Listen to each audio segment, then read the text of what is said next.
الو، مساء الخير. مساء النور. استاذ ابراهيم بنيامين، ايوه. ازي حضرتك يا فندم؟ مع حضرتك يا فندم برنامج كريزو بالانجيل، احنا على اليوتيوب على الهوا، وكان عندي سؤال بس في الايمان المسيحي يعني. كنت ايه جايب يا رقم فندم؟ حضرتك من موقع الدليل القبطي، من حضرتك من انت المتكلمين. مين يا برنامج فندم؟ كريزو بالانجيل يا فندم. لا الحقيقه انا مش مهتم، اشكرك.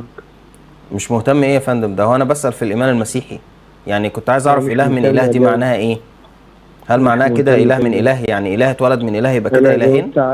جاوبت على حضرتك، انا مش مهتم بالمكالمات اللي من النوع ده. شكرا جزيلا، طب ربنا يبارك. خلاص يا فندم، يعني كونوا مستعدين دايما لمجاوبة كل من يسألكم عن سبب الرجاء الذي فيكم بكل وداعة وخوف. ليه كده يا استاذ ابراهيم؟ استاذ ابراهيم بنيامين، كنيسة الانبا بولا، ارض الجولف. اهلا بيك يا فندم. مش مهتم؟ طب الكتاب بيقول اكرزوا بالانجيل الخليقة كلها. مش مهتم؟ طب الكتاب بيقول كونوا مستعدين دائما لمجاوبة كل من يسألكم عن سبب الرجاء الذي فيكم بكل وداعة وخوف. مش مهتم؟ اكرز بالكلمة في وقت مناسب او غير مناسب. مش مهتم؟ انتوا بتهتموا بايه طيب؟ يعني عايزين نعرف شركاء الوطن بيهتموا بايه، عايزين نهتم برضو معاكم بنفس اهتماماتكم. اهلا بيك يا فندم.